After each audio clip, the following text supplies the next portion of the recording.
Kabanata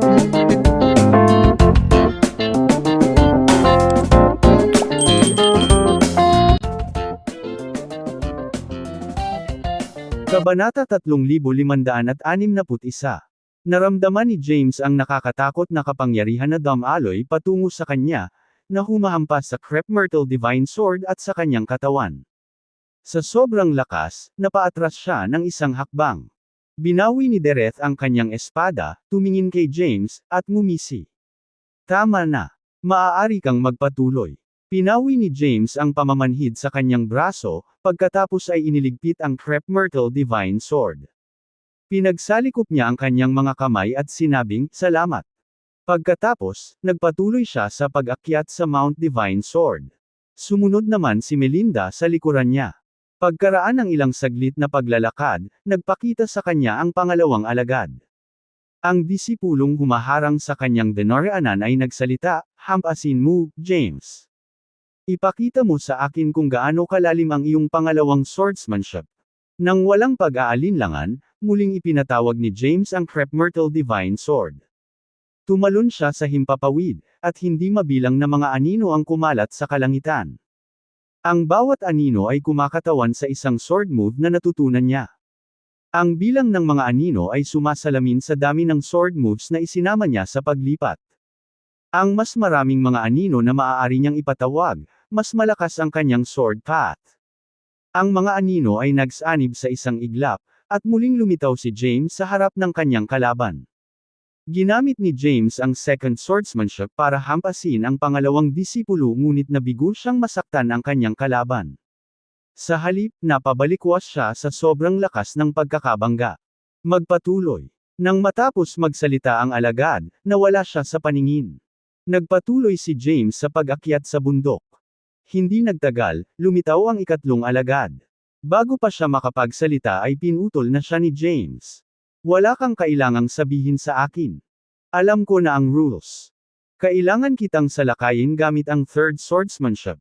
Bahagyang ngumiti ang disipulo at sinabing, "Dahil naiintindihan mo, mag-cut na tayo sa paghabol. Sige, lumapit ka sa akin." Ang third swordsmanship ay ang sword wheel, isa sa pinakamahalagang pamamaraan. Ang sword heart ay isang salamin ng puso ng isang tao. Ang sword heart ay malapit na nakaugnay sa iba pang apat na yugto. Sinuri ng ikatlong pagsubok ang sword heart ni James. Binago ni James ang kanyang pag-iisip bilang paghahanda sa laban. Inalis niya ang kanyang isip at tanging ang kanyang espada lang ang iniisip. Inisip niya ang kanyang sarili bilang isang matalim at hindi magagapi na talim. Ang translucent sword energy ay bumaril mula sa tuktok ng kanyang ulo at sumugod patungo sa kanyang kalaban. Bahagyang ngumiti ang alagad at mahinahong pinagmasdan ang sword heart ni James. Ang sword heart ni James ay naging isang matalim na talim at napapikit sa alagad. Gayunpaman, mahinahong tinanggihan ng alagad ang pag-atake. Pakituloy. Matapos bigyan ng pahintulot si James na sumulong, nawala sa paningin ang alagad. Hawak ni James ang Crep Myrtle Divine Sword at nagpatuloy sa pag-akyat sa bundok. Hindi nagtagal, nakarating siya sa kinaroroonan ng ikaapat na alagad. Habang papunta sa bundok, nakatagpo ni James ang apat na disipulo ng Mount Divine Sword na ipinadala upang subukan ang kanyang swordsmanship. Alam ni James na ang Ancestral Swordmaster ay kailangang lihim na nanunood at sinusuri ang kanyang pagganap. Sa pamamagitan ng mga labanang ito, malalaman ng Ancestral Swordmaster ang kanyang pag-unawa sa swordsmanship at mabibigyan siya ng mas mahusay na patnubay. Si James ay lubos na naniniwala na ang Ancestral Swordmaster ay tiyak na magtuturo sa kanya. Kapag umalis siya sa Mount Sword God, ang kanyang swordsmanship ay nasa mas mataas na antas. Nagpatuloy siya sa pag-akyat sa bundok. Hindi nagtagal, nakarating siya sa tuktok ng Mount Divine Sword. Sa tuktok ng bundok ay isang gusali na itinayo para sa paglilinang. Ang gusali ay mukhang kakaiba. Ito ay hugis ng isang matalim na talim at napapalibutan ng masaganang sword energy. Nakikita ni James ang mga mahiwagang inscription na umiikot sa loob ng sword energies. Ang sword energies ay natipon sa mga inscription na nagpapalabas ng nakakatakot na kapangyarihan na naglalaman ng pinakamataas na swordsmanship. Nang si James ay gumawa ng mga huling hakbang patungo sa tuktok ng bundok, ang ikalimang disipulo ng Mount Divine Sword ay nagpakita sa kanya. Mukhang nasa 40s na ang lalaki. Bilog ang mukha niya, malaki ang kilay at malalaking mata. Ang kanyang hitsura ay medyo magaspang at siya ay mukhang isang taong magulo. Nandito ka pala, James. Binati niya si James ng paos na boses. Naikuyom ni James ang kanyang mga kamay bilang tugon. Kaagad pagkatapos, itinutok ni James ang kanyang espada sa harap at sinabing, magsimula na tayo. Matibay na tumayo ang lalaki sa pwesto at sinenyasan si James, sige. Agad na nahati ang figure ni James sa hindi mabilang na mga anino sa kalangitan. Mabilis na nagsanib ang mga anino, at binago si James habang itinutok niya ang Crep Myrtle Divine Sword sa ikalimang disipulo. Ang pag-atake ay naglalaman ng pag-unawa ni James sa sword moves, sword shadow, sword heart, at ang kanyang sword intent. Si James' sword intent ay humampas pasulong ng may matinding lakas. Bagamat sila ay nasa Mount Divine Sword, ang sword energy at sword intent ni James ay naging sanhi ng pagbaluktot ng espasyo sa paligid ng disipulo. Casual na iwinagayway ng lalaki ang kanyang kamay, at ang sword energy ay nagkatawang tao mula sa kanyang palad. Ang sword energy ay unti-unting nagbago sa isang mahaba, maliwanag na espada. Madaling hinaranggan ng mga alagad ang pag-atake ni James. Nasira kaagad ang matatag na sword heart at sword intent ng huli. Inalis ng lalaki ang kanyang mahabang espada at gumawa ng isang malugod na kilos, na nagsasabing, umalis ka na. Nasa likod ng bundok si Master at matagal na niyang hinihintay ang pagdating mo. Pagkatapos, tumingin siya kay Melinda at magalang na sinabi, Prinsesa Melinda, inayos na ng ating guro ang iyong matutuluyan para sa iyo. Please follow me. Tumingin si Melinda kay James at sinabing, you should go ahead. Mananatili ako sa Mount Divine Sword at hihintayin mong matapos. Pagkatapos magsalita, kasama niya ang alagad. Walang kapangyarihan na nagmumula sa bato at ang mga bato na sa una ay hugis espada ay naging ordinaryong bato. Kamangha-manghang. Napabuntong hininga si James sa pagkamangha. Ang Ancestral Sword Master ay masayang tumingin kay James. Nasiyahan siya sa pag-unlad ni James. May 5 mahusay na kaharian ng espada. Alam ng lahat na nilikha ko ang 5 mahusay na kaharian ng espada. Hindi lamang sila malawak, ngunit ipinapaliwanag din nila ang lahat tungkol sa espada. Bahagyang tumanggaw si James. Sumang-ayon siya sa mga salita ng Ancestral Sword Master. Ang 5 Great Sword Realms ay tunay na sumasaklaw sa lahat. Karamihan sa mga sword cultivator sa panahong ito, at sa hinaharap, ay sumunod sa swordsmanship ng Ancestral Sword Master. Ang 5 Great Sword Realms ay lubos na nakaimpluwensya sa maraming henerasyon ng sword cultivators. Imposible para sa sword cultivators na hindi maimpluwensyahan ng swordsmanship ng Ancestral Sword Master. Ang Ancestral Sword Master ay nagsabi, sa totoo lang, hindi yun ang katotohanan. Bahagyang natigilan si James. Hindi niya maintindihan ang ibig sabihin ng Ancestral Sword Master. Nagtataka niyang tanong, anong ibig mong sabihin? Sumagot ang Ancestral Sword Master, hindi ako lumikha ng 5 Great Sword Realms. Natutunan ko ito sa ibang lugar. Nagulat si James sa kanyang pag-amin. Ang Ancestral Sword Master ay isa sa pinakamalakas sa kanilang universo. Siya ay halos hindi matalo maliban kung kailangan niyang labanan ng isang macrocosm ancestral god. Sino kaya ang tunay na lumikha kung hindi siya? Ang Ancestral Sword Master ay nagtaas ng ulo at nagsimulang alalahanin ang mga nakaraang pangyayari. Pagkaraan ng ilang sandali, dahan-dahan niyang sinabi, ang aking pagiging espada ay nagmula sa ibang universo. Tahimik na tumingin si James sa Ancestral Sword Master. Bagamat pinanatili niya ang kanyang kalmado, sa loob-loob niya ay nabigla siya sa paghahayag. Nagmula ito sa ibang universo. Paano iyon?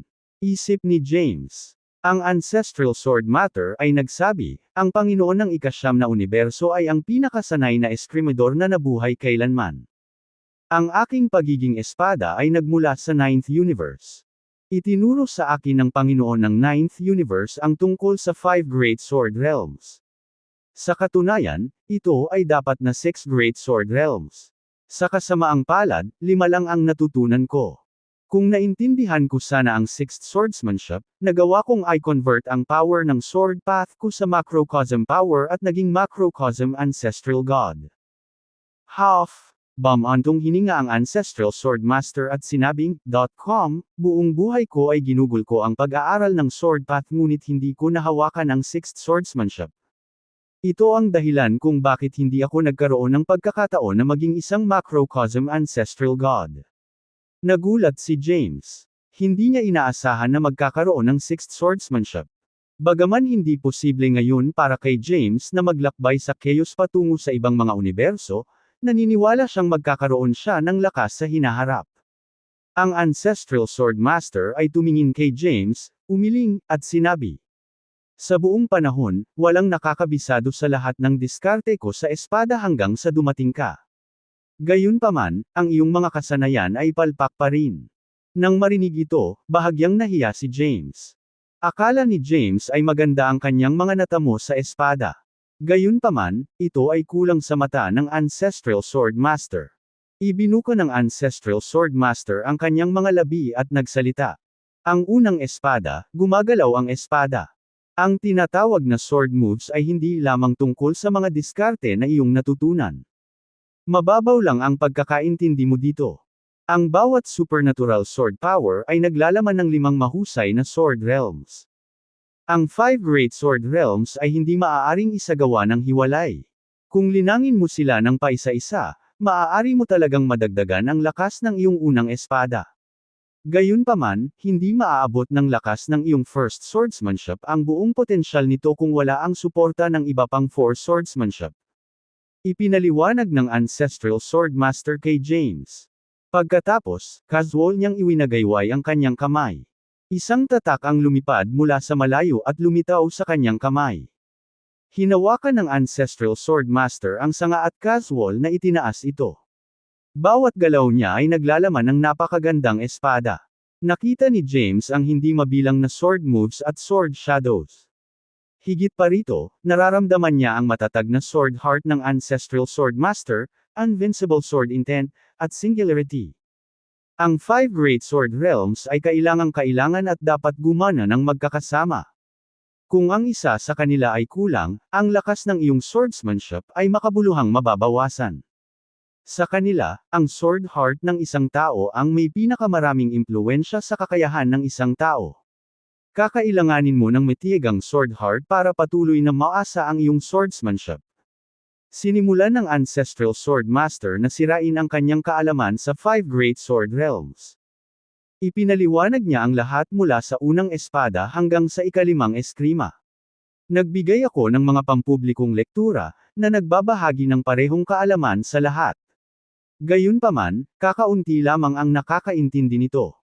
Kailangan mong maunawaan ang asensya ng 5 mahusay na kaharian ng espada upang ang iyong paglilinang sa swordsmanship ay maging mas mahusay. Na nagbibigay daan sa iyong mas maunawaan ang sword path. Pagkatapos magsalita, ang Ancestral Sword Master ay casual na iwinagayway muli ang kanyang kamay. Isang tipak ng sword energy ang lumipad mula sa malayo at lumutang sa harap ni James. Ang ilang mga inscription ay makikita sa sword energy. Sa sandaling iyon, ginawang kakaibang sword path ng Ancestral Sword Master ang mga inscription. Ito ay lubhang kakaiba ngunit tila hindi maihihiwalay mula sa 5 dakilang kaharian ng espada. Ang mga espada ay ang pinakadakilang sandata. Kung mayroon kang isang malakas na koneksyon sa iyong espada, maaari mong harapin ang mundo gamit ito. Hindi ka basta-basta mapapatali sa inaakala mo tungkol sa mga espada at dapat mong isipin sa labas ng kahon para umunlad ang iyong pangunawa sa sword path. Nakaupo si James sa isang lotus position sa bato at nakinig ng mabuti sa turo ng Ancestral Sword Master. Buong pusong sinimula ni James na maunawaan ang 5 dakilang kaharian ng espada. Pagkatapos niyang maging Master of Mount Nothingness, biniyayaan siya ng malaking karunungan. Kaya, mabilis niyang naunawaan ang mga turo ng Ancestral Sword Master at mas lumalim ang kanyang kaalaman sa sword path. Naunawaan ng Ancestral Sword Master ang lawak ng pag-unawa sa espada pagkatapos suriin ang kanyang mga pakikipaglaban sa 5 alagad na kanyang ipinadala sa Mount Divine Sword. Dahil dito, sinimulan niyang gabayan si James para malampasan ang kanyang mga pagkukulang. Maraming natutunan si James, at umunlad ang kanyang sword heart. Mahalaga ang sword heart ng isang tao sa swordsmanship ng isang tao at tinutukoy kung gaano kalayo ang mararating ng isa sa sword path. Patuloy na nag-evolve si James' sword heart at naapektuhan ang buong Mount Divine Sword. Ang sword energy sa bundok ay kontrolado ng kanyang sword heart. Ang sword energy sa buong Mount Sword God ay nagtipon sa ibabaw ng Mount Divine Sword. Ang Sword Enigeris ay nagkatotoo at bumuo ng mga inscription ng Sword Path. Ang bawat inscription ay naglalaman ng Sword Path power at ang asensya ng 5 Great Sword Realms. Tila nakiisa si James sa kapaligiran, at naging bahagi ng kanyang katawan ang Sword Path inscription. Ang kanyang pag-unawa sa Sword Path ay unti-unting lumago. Ang kanyang Sword Path ay nagmula sa ika-4 na langit ng Grand Emperor rank hanggang sa 9th Heaven. Habang bumubuti ang kanyang sword path, lumakas naman ang kanyang sword path power. Hindi alam, ang kanyang sword path HS power ay umabot na sa 9th heaven ng Grand Emperor rank. Pagkaraan ng mahabang panahon, iminulat ni James ang kanyang mga mata, at dalawang nakakasilaw na espada ang lumabas sa kanyang mga mata. Huminga ng malalim si James at bumulong, sa sandaling ako ay naliwanagan, ang aking cultivation rank ay mabilis na bumuti. Naabot na ng kanyang sword path seal ang 9th heaven ng Grand Emperor rank at malapit nang maabot ang quasi-ancestral rank. Talagang nakakatakot kung gaano kabilis umunlad ang kanyang cultivation base. Nasiyahan ang ancestral sword master na makita ang mga improvement ni James. He murmured, "Savant talaga si James. Nakuha niya agad ang turo ko. Malalagpasan na niya ako agad. Maaari pa nga niyang maunawaan ang 6th swordsmanship at i-evolve ang kanyang sword path sa macrocosm power. Sa kalaunan, magagawa na niyang maging macrocosm ancestral master gamit ang kanyang sword path." Agad namang sumeryoso ang mukha niya. Nakalinang na siya ng ilang macrocosm powers. Kung mapapabuti niya ang kanyang cultivation rank, madali siyang magiging isang macrocosm ancestral god. Itinigil ni James ang kanyang paglilinang, at nagkalat ang mga inscription ng sword path sa kanyang paligid. Pagkatapos, pinagsalikop niya ang kanyang mga kamay at sinabing, "Salamat sa iyong pag-aalaga, sir." Ang ancestral sword master ay mahinang iwinagayway ang kanyang kamay at sinabing, "Mukhang pinagtagpi ang iyong kapalaran at ang kapalaran ko. Inaasahan ko ang pagmaster mo sa 6th swordsmanship. Wala na akong ibang ituturo sa iyo, at wala nang ibang makakapagbigay sa iyo ng anumang karagdagang tulong. Kailangan mong umasa sa iyong sarili upang maunawaan ang ika-6 na espada. Ang pinakamataas na ranggo na maaari mong maabot gamit ang iyong path seals ay ang 9th heaven ng Grand Emperor. Upang maabot ang quasi-ancestral god at ancestral god rank, dapat mong patuloy na pagbutihin ang iyong sariling lakas at kaisipan. Hanggat mayroon kang magandang mental na katatagan, ang iyong cultivation rank ay tataas din." Iniwan ng ancestral sword master si James ng ilang payo sa paghihiwalay. Bahagyang tumango si James, tumalon sa bato, at bumagsak sa lupa. Ikinuyom niya ang kanyang mga kamao at sinabing, "I appreciate it. Sana magkita ulit tayo, sir." Pagkatapos magsalita, tumalikod si James at umalis sa likod ng bundok ng Mount Divine Sword. Malaki ang nakinabang ni James sa kanyang paglalakbay sa Mount Divine Sword. Lubusan niyang naiintindihan ang 5 dakilang kaharian ng espada. Susunod, kailangan niyang patuloy na pagbutihin ang kanyang sword path HS power at ang kanyang mentality para maabot ang quasi-ancestral god rank. Ang quasi-ancestral god rank ay may 3 yugto: illuminated, theosophical, at path integration. Ang 3 yugtong ito ay tila napakasimple ngunit hindi madaling makamit. Maraming buhay na nilalang ang umiral sa buong sansinukob, ngunit kakaunti lamang ang maaaring maging quasi-ancestral gods. Umalis si James sa likod na bundok ng Mount Divine Sword. Matapos makinig sa mga turo ng ancestral sword master, ang kanyang pag-unawa sa swordsmanship ay bumuti ng malaki. Nakakuha siya ng mas malalim na insight sa 5 Great Sword Realms. Hindi alam ni James kung gaano katagal ang kanyang ginugol sa paglilinang sa Mount Divine Sword. Pagkaalis niya, naramdaman niya ang oras at nalaman niyang gumugol siya ng 300 taon sa Mount Sword God. Pakiramdam niya ay panandalian lang siyang nagtanim at nagulat siya nang makitang lumipas na ang 300 taon.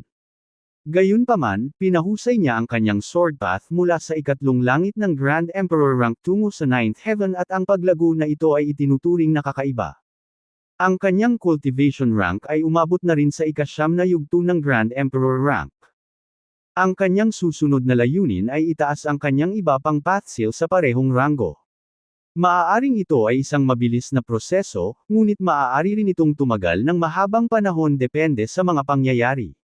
Kung magkakaroon siya ng malalim na insight sa iba't ibang mga landas, mabilis niyang maitataas ang antas ng kanyang mga path seal. Kung hindi, ang pag-abot sa susunod na ranggo ay magtatagal ng napakatagal. Posible rin ang makaalis sa isang tiyak na ranggo ng paglilinang ng walang katiyakan. Tinungo ni James si Melinda. Nanatili siya sa Mount Divine Sword sa nakalipas na 300 taon. Sa buong panahong ito, siya ay tinatrato ng may lubos na paggalang. Nang matagpuan siya ni James, lihim siyang nag-aaral ng swordsmanship mula sa isang swordmaster sa Mount Divine Sword. Tinawag siya nito mula sa malayo, "Let's go, Melinda."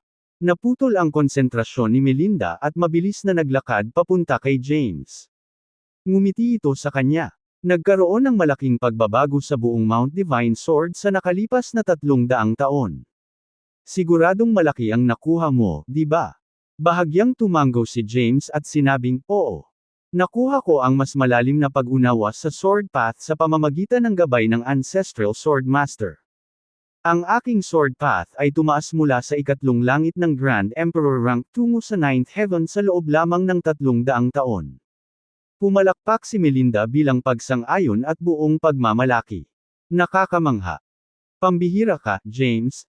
Karaniwang sapat na kapag ang isang magsasaka ay namamahala na itaas ang kanilang ranggo kahit isang beses pagkatapos mapalalim ang kanilang pangunawa sa isang landas. Gayunpaman, nagawa mong itaas ang iyong ranggo ng sunod-sunod.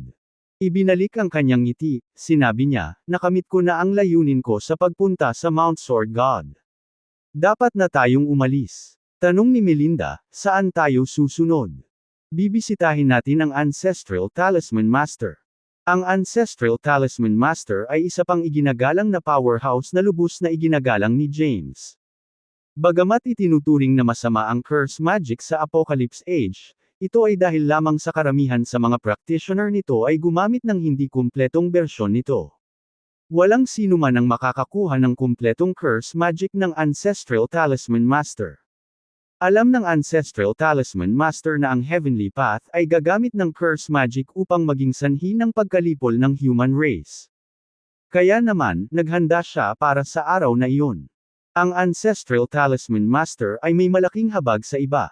Tanong ni James, "Alam mo ba kung saan nakatira ang Ancestral Talisman Master?" Bagamat matagal na siyang nasa Primeval Age, walang ideya si James kung nasaan talaga ang Ancestral Talisman Master. Ang Ancestral Talisman Master ay isang napaka-misteryosong tao. Hindi tulad ng Ancestral Sword Master, nanatili siyang mababang profile. Bahagyang umiling si Melinda at sinabing, "Ayoko. Sa pagkakaalam ko, ang Ancestral Talisman Master ay palaging nababalot ng misteryo at bihirang magpakita sa publiko. Walang nakakaalam kung saan siya nakatira." Matapos dumaan sa spatial passage, binitawan ni James ang kamay ni Melinda at naglakad patungo sa Callahan residence. "Nandito ka na, Mr. Hayden. Magandang makita ka, Mr. Hayden." Sa daan, marami sa mga alagad ng Callahan ang bumati sa kanya ng magalang. Si James ay hindi na isang walang pangalan. Ngayon, isa siyang kababalaghan, sikat sa buong universo.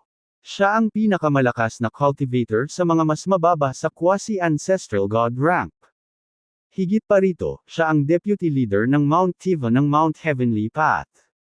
May mga usap-usapan din na ikakasal na si James sa Mount Heavenly Path H's princess at magiging manugang na si Hadad. Malapit na siyang maging isa sa mga pinaka-maimpluwensyang tao sa universo. Sa makatuwid, nagpakita ng malaking paggalang ang mga Callahan kay James.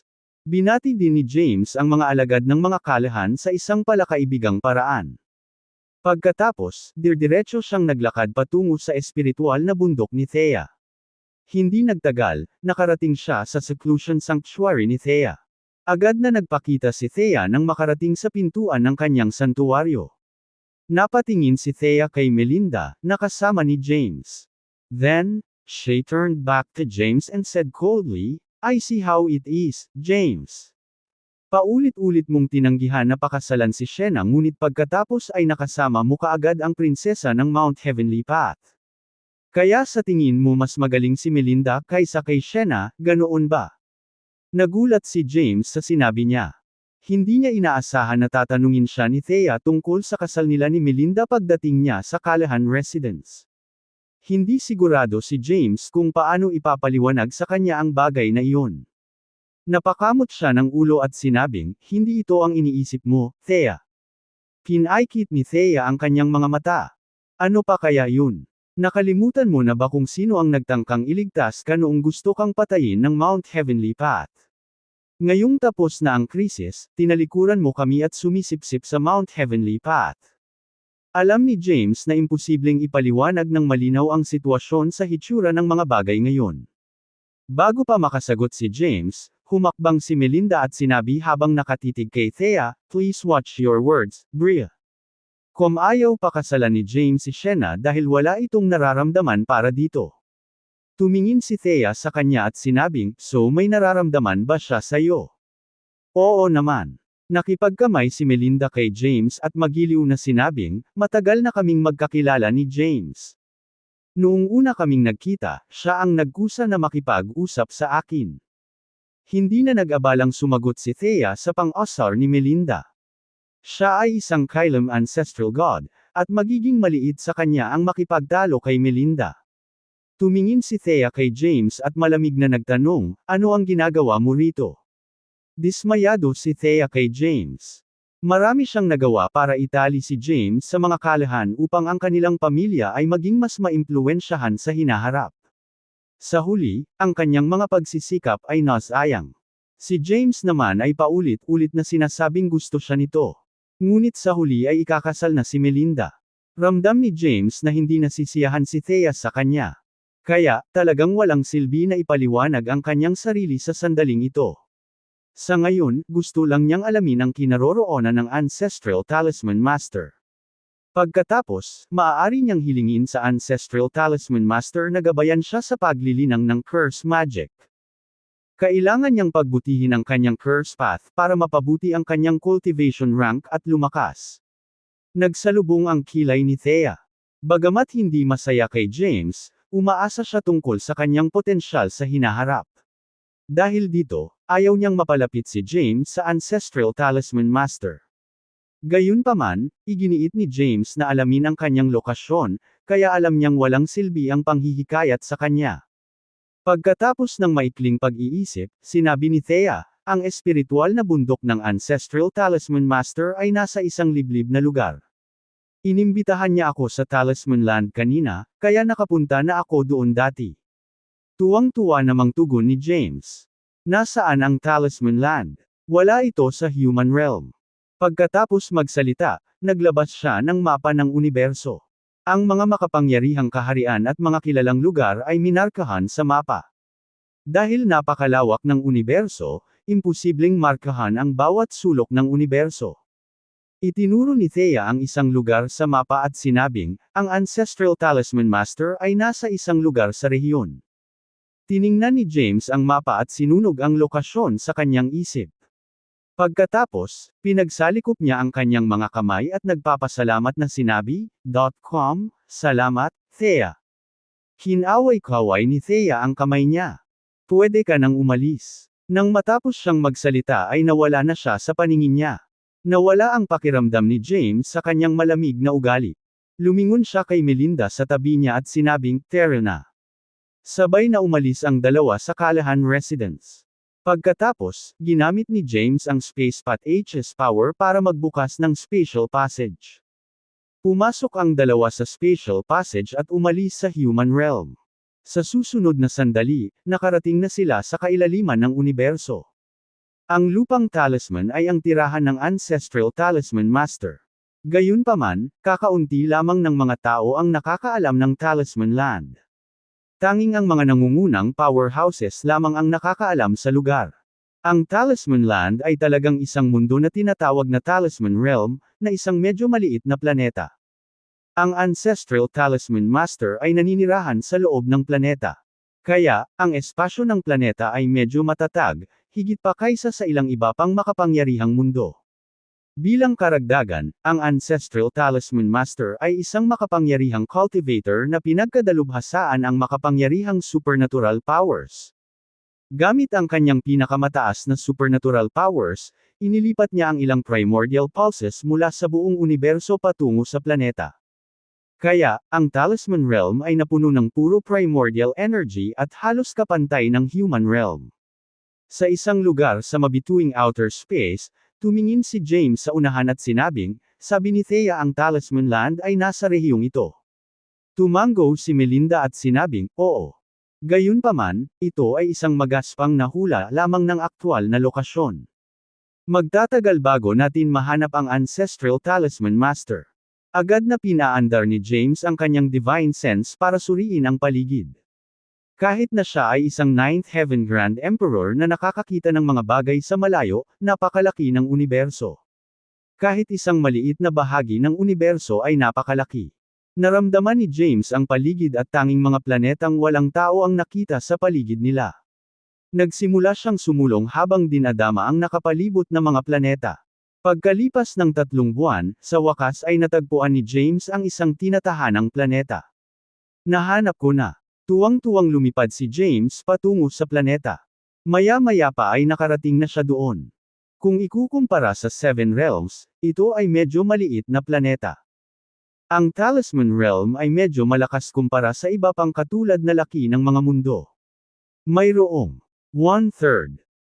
Hindi mabilang na mga buhay na nilalang, karamihan sa mga ito ay mga tao. Sinama ni James si Melinda at pumasok sa mundo sa susunod na sandali.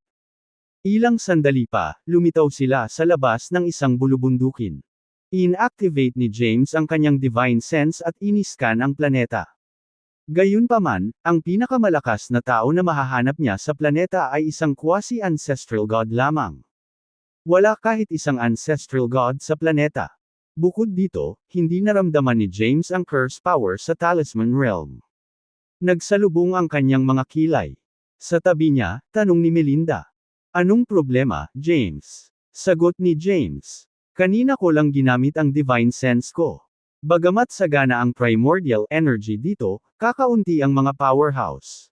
Ang pinakamalakas ay isang quasi-ancestral god lamang.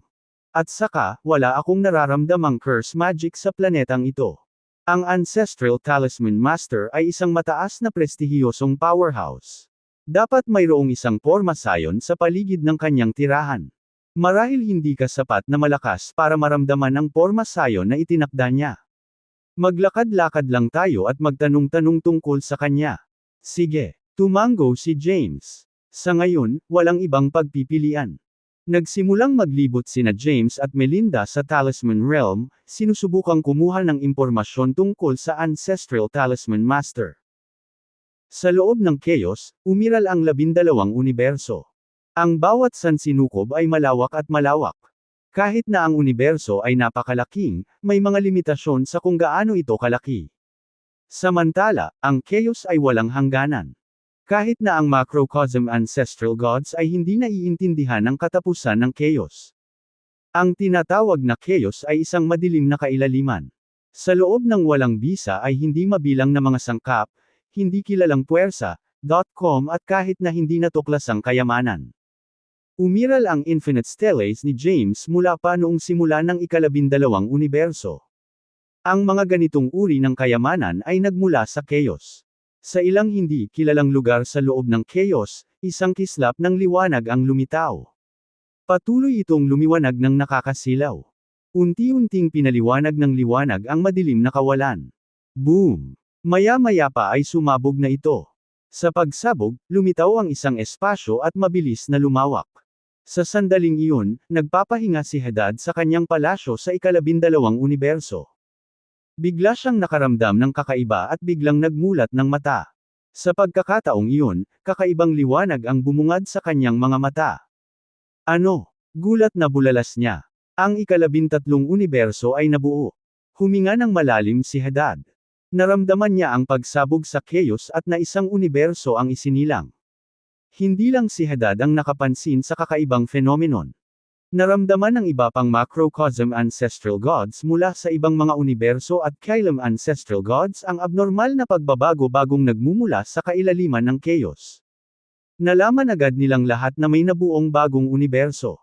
Hindi mabilang na chaotic treasure ang papasok sa bagong universo. Interesado ang macrocosm ancestral gods sa chaotic treasure.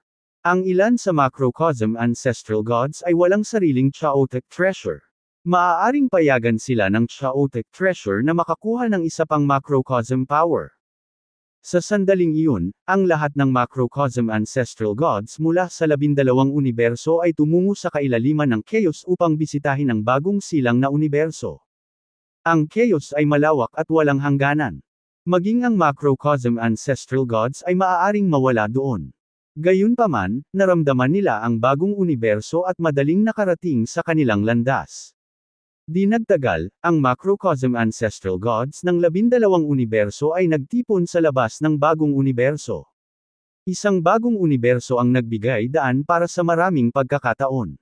Pagkatapos ng kapanganakan ng isang bagong universo, maraming chaotic treasures ang lilito. Ang mga chaotic treasure na ito ay kapansin-pansin na kahit ang macrocosm ancestral gods ay ayaw palampasin ang pagkakataon. Bukod dito, mas maraming pagkakataon na maging isang macrocosm ancestral god ay magagamit din sa paglitaw ng bagong universo. Sa makatuwid, ang macrocosm ancestral god sa paligid ng 12 universo ay agad na sumugod sa bagong universo pagkatapos maramdaman ang pagsilang nito. Halos magkasabay silang lahat. Haha! Ang daming tao. Matagal na akong hindi nakapunta sa ganoong kasiglahang kaganapan. Isang animated na boses ang umusbong sa bagong universo. Maya-maya pa ay lumitaw ang isang mukhang mayabang na lalaki. Nakasuot siya ng puting roba at mukhang nasa edad 20. Long time no see, Kalinikos. Curious ako kung gaano ka nag-improve simula nung huli tayong magkita. Isa pang boses ang umalangaw-ngaw, at isang matandang lalaki ang dumaan sa karamihan. Biglang sumulpot ang isang magandang babae sa harap ng nakababatang lalaki. Ang nakababatang lalaki sa puting roba ay ang Panginoon ng Ninth Universe. Isa rin siyang macrocosm ancestral god. Siya ay isang sword cultivator na nagil-inang ng maraming macrocosm powers gamit ang kanyang sword path. Ang kanyang pangalan ay Kalinikos Yoav, at siya ang guro ng ancestral sword master. Ang magandang babae na nagpakita ay ang Panginoon ng ika-10 universo. Siya rin ay asawa ni Kalinikos, si Yekaterina Larkspur. Tumigas ang ekspresyon ng matanda matapos silang makitang magkasama. Ang mag-asawa ay napakalakas at hindi dapat pabayaan. Hindi nagtagal, lumitaw din ang macrocosm ancestral gods mula sa ibang mga universo. Ang Panginoon ng ika-12 universo, si Hadad ay nagpakita. Si Hadad ay isang macrocosm ancestral god na may isang macrocosm power at siya ang pinakamahina sa kanila. Sinulyapan ng Panginoon ng unang universo ang iba pang nakapaligid sa kanya. Siya ay isang lalaking nasa katanghaliang gulang na nakasuot ng gintong robe. Ang Panginoon ng unang universo ay tinawag na Omnipotent Lord, dahil ang unang universo ang unang nabuo. Sa makatuwid, kinilala siya bilang ang pinakamakapangyarihang macrocosm ancestral god. Ang makapangyarihang Panginoon ay tumingin sa iba pang nakapaligid sa kanya at sinabi, sa pagsilang ng bagong universo, magkakaroon ng maraming bagong pagkakataon. Alam kong narito ang lahat para makuha ang macrocosm core para pahusayin ang kanilang lakas. Gayunpaman, ang bagong universo ay titigil sa pag-iral kung ang core na iyon ay aalisin. Ito ay bagong nabuo lamang at hindi maaaring umiral kung wala ang core. Iminumungkahi ko na tayong mga matatandang tao ay pigilin ang pagkuha ng mga kayamanan sa bagong planeta. Ipaubaya natin ang pagkakataon sa mga bagong henerasyon, suggested the Omnipotent Lord.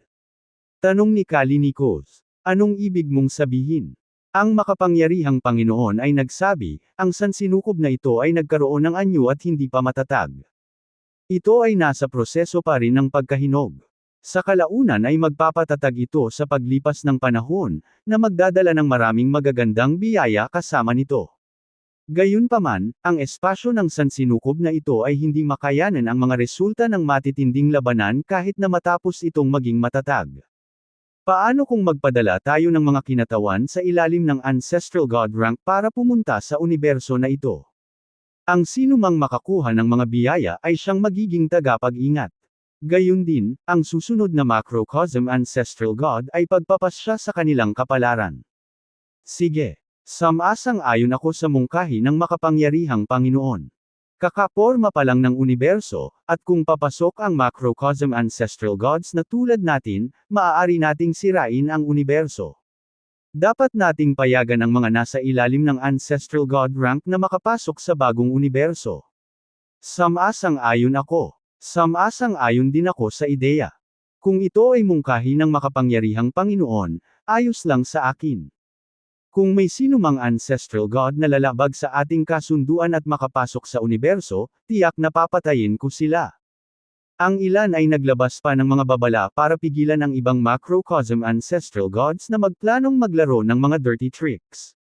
Sa kabilang banda, nanatiling tahimik si Hadad sa buong pag-uusap. Ang kanyang lakas ay itinuturing na pinakamahina sa kanila. Kaya, hindi siya kwalipikadong magsalita. Kahit na may sasabihin siya, hindi siya kakausapin ng iba. Nang marinig ang mungkahi ng Omnipotent Lord, nagsimulang isipin ni Hadad ang tungkol sa mga powerhouse na nasa ibaba ng Ancestral God rank sa ikalabindalawang universo. Iniisip kung sino ang ipapadala sa bagong universo upang makipagkompetensya laban sa mga powerhouse ng ibang universo para sa mga biyaya. Sinabi ng makapangyarihang Panginoon, aabutin ng humigit kumulang 30 milyong taon para maging matatag ang bagong universo. Pagkatapos nito, maraming mga kayamanan ang patuloy na lilito sa sansinukob na ito. Walang sino man ang pinapayagang pumasok sa sansinukob sa loob ng 30 milyong taon na ito. Pagkatapos ng 30 milyong taon, ang mga buhay na nilalang na nasa ibaba ng Ancestral God rank ay malayang makapasok sa universo. Sa panahong ito, susubaybayan at pipigilan namin ang isa't isa. Kung ang sinumang macrocosm ancestral god ay papasok sa universo sa panahong ito upang sakupin ang macrocosm core, sila ay magiging pampublikong kaaway ng lahat ng 12 universo. Nang marinig ang mga banta ng Omnipotent Lord, ang mga nagbabalak na makuha ang macrocosm core ay agad na ibinasura ang kanilang mga plano. Sige. Maghiwa-hiwalay tayo at bumalik sa ating mga universo. Ayusin ang iyong mga kandidato na pumunta dito para sa mga biyaya pagkaraan ng 30 milyong taon. Gayun din, nais kong paalalahanan ang lahat. Kung ang iyong mga tao ay namatay sa labanan habang sinusubukang makuha ang mga biyaya ng sansinukob na ito, huwag magtanim ng anumang sama ng loob. Huwag mo silang ipadala dito kung natatakot kang mawalan ng makapangyarihang mga nasasakupan. Ang isa sa macrocosm ancestral gods ay nagbigay ng babala, na tila tiwala sa kapangyarihan ng kanyang universo. Ang macrocosm ancestral gods ay nagsagawa ng isang napakaikling pagpupulong at umalis pagkatapos magkaroon ng conclusion. Lahat sila ay umalis sa kalawakan. Bagamat wala na sila, lahat sila ay nag-iwan ng bakas ng kanilang divine sense sa universo upang subaybayan ito at pigilan ang isa't isa na sundan ang macrocosm core. Ang isang macrocosm core ay may kakayahang pahusayin ng isang macrocosm ancestral god ng lakas. Bumalik si Hadad sa ikalabindalawang universo na may mabigat na puso. Bumalik siya sa Hadad Palace at naupo sa pangunahing bulwagan. Tumingin siya sa malayo, nawalan ng pag-iisip. Maraming mga henyo sa 12th universe at maraming cultivator sa ibaba ng ancestral god rank na napakalakas din. Gayunpaman, ang ikalabindalawang universo ang pinakamahina sa iba. Kung ipapadala niya sila, tiyak na mamamatay sila. Ang mga powerhouse na ito ay mga potensyal na kailam ancestral gods. Kung sila ay mamatay, ang 12th universe ay magiging mas mahina. Ano ang dapat kong gawin? Si Hadad ay nasa isang mahirap na lugar. Biglang may naisip siya. Paano ko siya nakakalimutan? Naisip ni Hadad si James. Natalo ni James si Queen, ang dating numero 1 ng Mount Heavenly Path HS Marshall Rankang, at nagpakita ng matinding lakas. Noong una, gustong patayin ni Hadad si James. Gayunpaman, napilitan siyang manalo kay James matapos mabigang kitilin ang kanyang buhay. Ngayon ang perpektong pagkakataon upang malutas ang banta na ito. Maaari niyang ipadala si James sa bagong universo upang sakupin ang mga dakilang biyaya. Kung si James ay nakakuha ng malalaking kayamanan at mga pagkakataon sa universo, si James ay magpapasalamat sa kanya at mananatiling tapat sa Mount Heavenly landas. Samantala, kung mamamatay si James sa labanan, madali niyang maalis ang problema sa hinaharap. Pagkatapos ng maingat na pagsasaalang-alang, si Hadad ay may isang angkop na kandidato sa isip. Ang iba pang mga Panginoon sa universo ay magpapadala ng hindi mabilang na mga nabubuhay na nilalang sa bagong universo upang makuha ang mga biyaya upang mapahusay ang lakas ng kanilang universo. Sa kabilang banda, isang tao lang ang balak ni Hadad si James. Sa sandaling iyon, bahagya siyang na-conflict. Inaasahan niya na si James ay makakamit ng mga dakilang biyaya mula sa bagong universo, lalakas, at maging isang haligi ng ika-12 universo. Kasabay nito, hinihiling din niya na mamatay si James sa mga laban na magaganap sa bagong universo upang mabawasan ang banta niya sa hinaharap. Matapos kumpirmahin ang kanyang desisyon, tumungo siya sa kinaroroonan ni James. Isa siyang macrocosm ancestral god, Lord of the 12th universe, kaya madali para sa kanya na maramdaman ang lahat sa buong universo. Sa isang pag-iisip, nakita niya si James. Pagkatapos, nawala siya sa main hall. Sa susunod na sandali, lumitaw siya sa planeta kung saan gumagala si James. Sa sandaling iyon, hinahanap nina James at Melinda ang Ancestral Talisman Master sa maliit na planeta. Matagal na silang naghahanap at nagtanong sa marami pang buhay na nilalang sa planeta, ngunit walang sinuman ang nakakaalam tungkol sa Ancestral Talisman Master. Ang planeta ay tila isa na nakahiwalay sa ibang bahagi ng universo. Ang mga nabubuhay na nilalang na naninirahan dito ay hindi pa nakarinig tungkol sa Ancestral Talisman Master, ni hindi pa nila narinig ang tungkol sa iba pang sikat na powerhouses.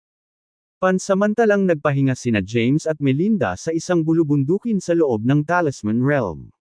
Sa tuktok ng bundok, nakaupo si James sa isang lotus na posisyon at tumingin sa malayo na may time na ekspresyon. Matapos ang mahabang paghahanap, wala pa rin silang balita tungkol sa Ancestral Talisman Master. Nagsimulang magduda si James kay Thea.com sa pag-aakalang maaaring maling lokasyon ang ibinigay nito sa kanya para pigilan siya sa pagkikita ng Ancestral Talisman Master. Sa tabi niya, sinabi ni Melinda, James, matagal na kaming naghanap pero wala kaming narinig tungkol sa Ancestral Talisman Master.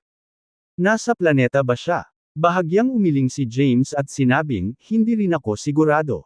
Swoosh! Biglang lumitaw ang isang liwanag na sinag sa kanilang harapan at dahan-daang nagbagong anyo. Agad na tumayo si Melinda at may paggalang na tumawag, Ama. Tumayo din si James at binati ang lalaki, Panginoon Hadad. Ang hindi inaasahang bisita ay walang iba kundi si Hadad. Tumingin si Hadad kay James at nagsagawa ng mabilis na sentido upang suriin ang kasalukuyang kalagayan ni James. Nalaman niya kaagad na ang sword path ni James ay naabot na ang tuktok ng 9th heaven ng Grand Emperor rank at isang hakbang na lang ang layo mula sa pagpasok sa quasi-ancestral god rank. Pareho siyang nasiyahan at nag-aalala sa mabilis na pag-unlad ni James. Gayunpaman, itinago niya ng husto ang kanyang emosyon. Pinuri niya si James, impressive. Ilang sandali na lang mula nang umalis ka sa Mount Heavenly Path, ngunit ang iyong lakas ay bumuti ng malaki. Nararamdaman ko na malapit ka ng maging isang quasi-ancestral god. Napatingin si James kay Hadad. Bagaman hindi sigurado kung bakit nagpakita si Hadad, maaari niyang hulaan na si Hadad ay may plano. Tanong ni Melinda, bihira kang umalis sa Mount Heavenly Path. Ano ang dahilan kung bakit ka pumunta dito? May nangyari ba? Tumango si Hadad at sinabing, oo. May nangyari. Tanong ni Melinda, ano iyon? Tumingin si Hadad kay James at nagtanong, alam mo bang may 12 universo? Bahagyang tumango si James at sumagot, oo. Ipinaliwanag ni Hadad, isang bagong sansinukob ang isinilang sa chaos. Kung raranggo natin ang mga universo sa oras lamang na mabuo ang mga ito, ang bagong universo na ito ay tatawaging ika-13 universo. Sabay na bulalas nina James at Melinda, ha? Nagulat, naisip ni James, ang ika-13 universo. Hindi dapat ito nangyayari, tama ba? Si James ay mula sa hinaharap. Nakipaglaban siya sa Heaven's Adjudicators at nalaman ang tungkol sa 12 universo mula sa isa sa kanila. Higit pa rito, ipinaalam din sa kanya ni Melinda ang tungkol sa 12 universo ng detalyado noon. Bakit iiwan ni Melinda ang impormasyong ito habang nasa Apocalypse Age? Isip ni James. Napatingin si James kay Hadad. Mataimtim na sinabi ni Hadad, kamakailan lang nangyari ito. Naramdaman ng lahat ng 12 Panginoon ng universo ang mga pagbabago mula sa chaos, at nagkita na kami sa bagong universo. Tumingin siya ng diretso kay James at nagtanong, alam mo ba kung ano ang ibig sabihin ng pagsilang ng isang bagong universo? Umiling si James, ipinahayag ang kanyang kakulangan ng impormasyon sa paksa. Ipinaliwanag ni Hadad, ito ay nangangahulugan ng mga bagong pagkakataon at mga biyaya. Lilito din ang chaotic treasure sa pagsilang ng isang bagong universo. Ang iyong infinity steles at ang 5 elemento ng Genesis ay chaotic treasures. Ang chaotic treasures ay namarkahan din ayon sa lakas. Ang 5 elemento ng Genesis ay itinuturing na medyo mahina chaotic treasure. Tungkol naman sa infinity steles, hindi talaga ako sigurado. Mula nang ipanganak ang ika-12 universo, walang sino man ang nakakuha ng infinity steles bago ka. Nakikinig ng mabuti si James. Napabuntong hininga si Hadad at sinabing, isa ring bagong pagkakataon para sa mga magsasaka na maging isang macrocosm ancestral god. Ang kapanganakan ng isang universo ay nangangahulugan din na ang isang macrocosm ancestral god ay babangon sa lalong madaling panahon. Ang sinumang maging bagong macrocosm ancestral god sa sansinukob na ito ay magiging Panginoon ng universo at maaaring sakupin ang lahat ng swerte at biyaya ng bagong universo. Wala tayong maraming macrocosm ancestral god sa 12th universe. Wala sa iba pang mga universo ang handang talikuran ng napakagandang pagkakataon. Nakinig ding mabuti si Melinda. Hindi niya inaasahan na isang bagong universo ang isinilang. Malungkot na sinabi ni Hadad, ang ating universo ay ang ika-12. Sa iba pang mga universo, kami ang pinakamahina. Ang aming pangkalahatang lakas ay mas mababa kaysa sa iba. Ang Panginoon ng unang universo, ang makapangyarihang Panginoon, ay nagmungkahi na ang bawat sansinukob ay magpadala ng mga powerhouse sa ibaba ng ancestral god rank sa bagong universo upang hanapin ang mga dakilang biyaya. Natuwa si Melinda sa balita. Ikinuyom niya ang kanyang kamao at sinabing, perpekto. Pupunta ako. Mangyaring ipadala ako sa bagong sansinukob, ama. Tiyak na kukuha ako ng ilang magagandang kayamanan at magiging isang bagong powerhouse para sa ating universo. Bahagyang umiling si Hadad at sinabi, pipigilan kong kumalat ang balita at maglalabas ng ganap na utos sa Kylem ancestral gods ng ating universo na iwasang magsalita tungkol sa bagay na ito. Hindi rin sila papayagang magpadala ng kanilang mga alagad sa bagong universo. Naguguluhan, nagtanong si James, bakit? Paliwanag ni Hadad, kasi we're too weak compared to the other universes. Ang pagpapadala ng mga buhay na nilalang sa ibaba ng ancestral god rank ay nangangahulugan ng pagpapadala sa kanila sa kanilang kamatayan. Halos imposibleng mabuhay. Kung mas maraming tao ang ipinadala namin, mas maraming mga casualty ang magdurusa sa amin. Upang mapanatili ang lakas ng ating sansinukob, hindi ako magpapadala ng sinumang alagad. Ikaw lang ang ipapadala ko, James. Gulat na tanong ni James, ako. Tumango si Hadad at sinabing, oo. Hindi pa ako nakakita ng ibang cultivator na kasing dami mong potensyal. Kung maaari kang maging isang quasi-ancestral god, magkakaroon ka ng pagkakataon laban sa mga powerhouse ng iba pang universe. Kung ipapadala ko ang iba, ipapadala ko sila sa kanilang mga libingan. Mayroon kang 30 milyong taon bago ka makapasok sa bagong universo. Sa panahong ito, dapat kang magsanay ng husto upang mapabuti ang iyong ranggo sa paglilinang hanggat maaari. Gayunpaman, hindi mo dapat maabot ang ancestral god rank.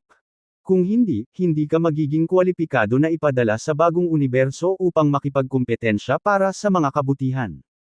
Natahimik si James. Hindi niya inasahan na balak siyang ipadala ni Hadad sa bagong universo. Matagal na hindi nakasagot si James. Hindi niya akalain na gagawa ng ganoong desisyon si Haddad. Ang pagsilang ng isang bagong universo ay nangangahulugan ng hindi mabilang na mga biyaya na lilito. Ang ganitong magandang pagkakataon ay hindi makukuha sa pamamagitan ng lakas ngunit nakasalalay sa kapalaran ng isang tao. Ang ilang mga tao ay handang isakripisyo ang kanilang mga buhay upang makakuha ng mga dakilang bagay. Sa panahon ng Apocalypse, maraming nabubuhay na nilalang ang handang ipagsapalaran ng lahat, maging ang kanilang buhay, upang sakupin ang mga dakilang biyaya. Tumanggi si Haddad na magpadala ng mas maraming tao sa bagong universo upang mapanatili ang lakas ng ika-12 universo. Hindi sinang-ayunan ni James ang kanyang diskarte. Bagamat mapangalagaan niya ang lakas ng universo, nilimitahan din niya ang paglaki nito. Pagkatapos ng mahabang katahimikan, sinabi ni James, "Panginoon Haddad, sa palagay ko ay maaaring hindi naaangkop ang iyong desisyon." Tiningnan siya ni Haddad ng makahulugan at nagtanong, "Ano ang hindi nararapat dito?" Sinabi ni James, "Maraming pagkakataon at kayamanan sa bagong universo.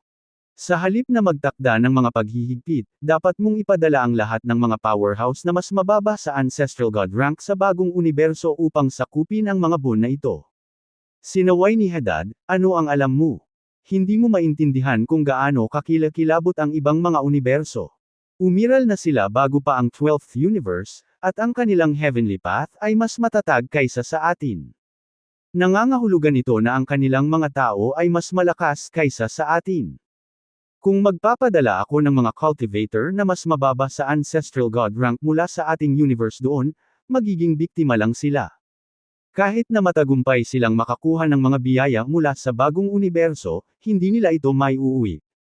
Sinusubukan kong protektahan sila. Sa halip na pumunta doon upang mamatay, dapat silang manatili sa bahay." Natahimik ulit si James. Kung isa sa alang-alang ang posisyon ni Haddad, makatuwirang gawin niya ang gayong desisyon. Si James ay dating Dragon King ni Saul, na nag-utos ng milyon-milyong sundalo. Hindi niya gugustuhin na ipagsapalaran ng kanyang mga nasasakupan ang kanilang buhay. Gayunpaman, paano sila patuloy na atras sa harap ng isang malakas na kaaway? Hindi kailanman maaaring umatras si James sa harap ng mga kaaway. Sa kabila ng pag-alam sa mga panganib, magpapadala si James ng mas makapangyarihang mga magsasaka sa bagong universo upang samantalahin ang mga pagkakataon kung siya ang Panginoon ng ika-12 universo. Tumanggi si Haddad na pag-usapan ang paksa. Bahagya niyang ikanaway ang kanyang kamay at sinabing, "Tama na. Mayroon pa tayong 30 milyong taon na natitira. Sa panahong ito, dapat mong sikaping pagbutihin ang iyong ranggo at lakas ng paglilinang hanggat maaari.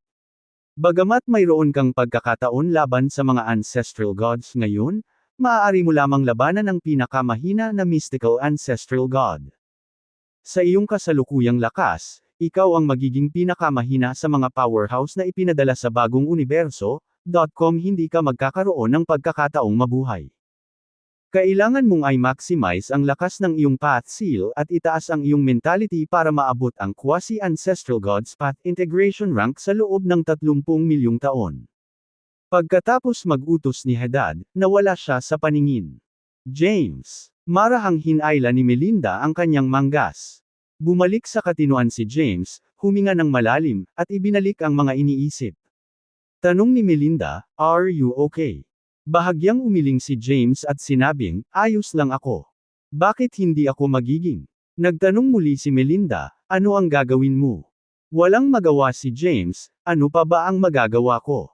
Kailangan kong pagbutihin ang aking sarili hanggat maaari sa loob ng 30 milyong taon na ito bago ako ipadala sa bagong universo. Kumpiyansa akong maitataas ko ang lahat ng path seal ko sa tuktok ng 9th heaven ng Grand Emperor rank. Sigurado akong mapapabuti ko rin ang aking estado ng pag-iisip at mapahusay ang aking pangunawa sa paths." Ang 30 milyong taon ay isang napakaikling panahon para sa mga powerhouse. Ito ay hindi kahit isang epoch. Gayunpaman, napakahabang panahon para kay James. Tiwala siyang maabot ang quasi-ancestral God's path integration rank. "Ipagpatuloy natin ang paghahanap sa Ancestral Talisman Master," sabi ni James. Biglang tinampal ni Melinda ang kanyang noo at sinabing, "Paano ko makakalimutan? Ang aking ama ay ang Panginoon ng universo. Dapat alam niya kung nasaan ang Ancestral Talisman Master. Dapat ngayon ko lang siya tinanong. Ayos lang. Hahanapin lang natin siya, sabi ni James. Pagkatapos niyang magsalita, tumalikod siya at umalis. Ayaw niyang masyadong makipag-ugnayan kay Hadad. Hindi nakapagtataka na sinabi ni Melinda na pinatalsik ni Radimir ang kanyang ama sa panahon ng Apocalypse dahil hindi ito progresibo.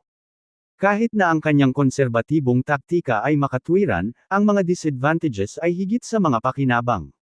Pagkatapos, nagpatuloy si James sa paghahanap sa Ancestral Talisman Master. Samantala, bumalik si Hadad sa landas ng bundok sa langit. Naupo siya sa loob ng Hadad Palace at nagpadala ng telepatikong mensahe sa Kylem Ancestral Gods sa loob ng universo. Lahat ng Kylem Ancestral Gods ay tumanggap ng kanyang tawag. Swoosh! May ilang tao na lumitaw sa main hall. Sunod-sunod na dumating ang Kylem Ancestral Gods ng 12th Universe para makita siya. Gayunpaman, tanging ang mga aktibo pa rin sa universo ang dumating. Samantala, ang mga powerhouse na nagtatago sa Mount Nothingness ay hindi lumitaw kahit na naramdaman ang tawag ni Hadad. Ayon sa mga talaan ng kasaysayan, patay na raw sila. Bukod dito, isang espesyal na porma sayon ang itinayo sa Mount Nothingness. Pinigilan ng porma sayon ang kahit isang macrocosm ancestral god na madama ang kanilang pag-iral. Maraming Kylem Ancestral Gods ang lumitaw sa pangunahing bulwagan ng Hadad Palace. Ang ilan sa kanila ay kilala si James, at ang ilan ay napakalapit sa kanya. Ang Ancestral Sword Master, Ancestral Talisman Master, ang 5 Ancestral Masters, ang Ancestral Formation Master, Ancestral Medicine Master, Thea, at ilan pang Kylem Ancestral Gods na hindi pamilyar kay James ay nagtipon sa loob ng main hall. Ang mga Kylem Ancestral God na ito ay ang pinakamalakas na cultivator ng 12th Universe. Nagtipon sila sa pangunahing bulwagan, alam na nila ang dahilan kung bakit sila pinatawag ni Hadad. Tumingin si Hadad sa kanila at nagtanong, sigurado akong naramdaman ninyong lahat, tama ba? Tumango ang lahat bilang sagot sa tanong niya. Mahirap na hindi maramdaman ang gayong malaking pagbabago sa chaos. Gayunpaman, hindi sila tumungo upang suriin ito. Ang Ancestral Sword Master ang unang humakbang at nagsalita. Tanong niya, ano na ang sitwasyon ngayon? Lord Hadad. Ipinaliwanag ni Hadad ng detalyado ang pagsilang ng bagong sansinukob. Lahat ng 12 universo ay sumang-ayon na magpadala ng mga powerhouse na mas mababa sa Ancestral God rank sa bagong universo upang makipagkompetensya sa mga boon. Pagkatapos ng maingat na pagsasaalang-alang, nagpasya akong huwag makibahagi sa magulong sitwasyon. Ipinatawag ko ang lahat ngayon para balaan kayong lahat na huwag magkalat ng balita. Ang pagsilang ng bagong universo ay dapat manatiling lihim. Gayun din, pinagbabawalan ko ang sinuman na magpadala ng mga alagad sa bagong sansinukob. Ano? Iyan ay hindi nararapat, Lord Hadad. Ito ay isang magandang pagkakataon upang sakupin ang mga dakilang kayamanan. May pagkakataon pa na maging isang macrocosm ancestral god. Paano natin ito ibibigay? Maraming Kylem Ancestral Gods ang nagpahayag ng kanilang hindi pagsang-ayon. Bumantong hininga si Hadad at sinabing, bagaman magandang pagkakataon ito para makakuha ng mga biyaya, kulang tayo ng lakas para ipaglaban sila. Ang ating universo ay ipinanganak ng mas huli kaysa sa iba, at ang ating makalangit na landas ay mas mahina kaysa sa kanila. Naturally, ang kanilang mga magsasaka at ang ating mga magsasaka na may parehong ranggo ay magkakaroon ng malaking pagkakaiba sa lakas. Nang marinig ito, natahimik ang mga tao. Sinabi ni Hadad, gayunpaman, hindi namin ganap na pababayaan ang pagkakataon. Napagdesisyonan ko na naipadala si James sa bagong universe. Bagamat mababa ang kanyang kasalukuyang cultivation rank, mayroon pa rin siyang oras para lumago. Naniniwala ako na siya ay magiging isang path integration ancestral god sa loob ng 30 milyong taon na ito. Yun lang ang masasabi ko. Na-dismiss lahat. Marahang iwinagayway ni Hadad ang kanyang kamay. Ipinatawag niya lamang sila upang bigyan ng babala na huwag maglabas ng balita at huwag palihim na magpadala ng mga alagad sa bagong sansinukob. Ang mga Kylem Ancestral Gods na 2/3 Naruroon ay nagpalitan ng ilang tingin, pagkatapos ay tumalikod upang umalis. Matapos malaman ang balita, nagkaroon ng solemn na ekspresyon si Thea. Pinapapatay niya si James. Nagsimulang mag-alala si Thea para kay James, alam niyang mababa ang kanyang cultivation rank. Kahit na ang kanyang lakas sa pakikipaglaban ay nakakatakot, ang kanyang cultivation rank ay nakakaawa. Nag-alinlangan siya na si James ay maaaring maging isang path integration ancestral god sa loob ng 30 milyong taon. Kung magtagumpay siya, wala siyang dapat ipag-alala. Nalaman ni James ang tungkol sa bagong universo mula kay Hadad. Isang bagong universo ang magbubukas ng pinto para sa mga pagkakataon at magagandang biyaya. Nagkaroon pa nga ng pagkakataon para sa isa na maging isang macrocosm ancestral god, na lubhang nakatutukso. Ang pagiging isang macrocosm ancestral god ay maglalagay ng isa sa tuktok ng lakas sa 12 universo. Ito ang pangarap ng bawat magsasaka. Tanging kailan ancestral gods ang nagkaroon ng pagkakataon na maging macrocosm ancestral gods. Gayunpaman, kahit na ang pinakamataas na kailan ancestral god ay mahihirapang maging isang macrocosm ancestral god. Upang maging isang macrocosm ancestral god, kailangang magkaroon ng sapat na swerte. Nagsimulang magplano si James kung kailan siya maglalakbay sa bagong universo. Nais niyang labanan ang mga kahanga-hangang kababalaghan ng ibang universo kahit na hindi niya makuha ang anumang mga biyaya. Nagpatuloy si James sa paghahanap sa Ancestral Talisman Master. Sa sandaling iyon, ang Ancestral Talisman Master ay bumalik mula sa Mount Heavenly Path. Nalaman na niya na plano ni Hadad na ipadala si James sa bagong universo. Kung tutuusin, binabantayan niya ang bawat kilos ni James. Alam niyang umalis na si James sa Mount Heavenly Path at binisita ang Mount Sword God para matuto mula sa Ancestral Sword Master. Pagkatapos ng biyaheng iyon, lumakas ng husto ang lakas ni James. Alam din niyang hinahanap siya ni James. Gayunpaman, hindi siya nagpakita. Gusto ng Ancestral Talisman Master na mahanap siya ni James sa pamamagitan ng sarili niyang pagsisikap. Kung nabigo si James na gawin iyon, ibig sabihin hindi sila nakatadhana na magkita. Sa kanyang ranggo, malakas ang kanyang paniniwala sa kapalaran. Gayunpaman, nagbago ang sitwasyon. Kailangan niyang magkusa na makita si James. Nakahanap sina James at Melinda ng isang espiritual na bundok sa loob ng Talisman Realm. Ang primordial energy doon ay sagana, at inakala nila na ang Ancestral Talisman Master ay mananatili sa ganoong lugar. Gayunpaman, wala silang nakitang bakas ng Ancestral Talisman Master matapos hanapin ang buong bundok. Mayroon lamang isang sekta na hindi kabilang sa Ancestral Talisman Master. Pinili ng dalawa na umalis. Swoosh! Pagkaalis nila ay may bumungad sa kanila. Ang taong iyon ay parang isang matandang lalaki sa edad na 60. Mayroon siyang itim na buhok at balbas. Maganda ang hitsura ng lalaki, at hindi naramdaman ni James ang anumang masamang curse power sa kanya. Tuwang-tuwa si James nang makita ang lalaking nasa harapan niya. Ancestral Talisman Master. Nakita na niya ang Ancestral Talisman Master sa Cotton Realm at agad siyang nakilala. Bahagyang tumango ang Ancestral Talisman Master at sinabing, "Ma'am, sumama ka sa akin." Okay. Masayang tumango si James. Inakay ng Ancestral Talisman Master si James. Sumunod naman si James sa likod niya. Hindi nagtagal, nakarating sila sa isang malawak na disyerto. Ang primordial energy sa disyerto ay napakahirap at halos wala. Pagkarating sa disyerto, casual na ikinaway ng Ancestral Talisman Master ang kanyang kamay, at lumitaw ang isang pormasayon na nababalot ng puting ambon. Sa pangunguna ng Ancestral Talisman Master, madaling dumaan si James sa puting ambon at sa pormasayon. Matapos dumaan sa pormasayon, isang kamangha-manghang tanawin ang lumitaw sa kanyang mga mata.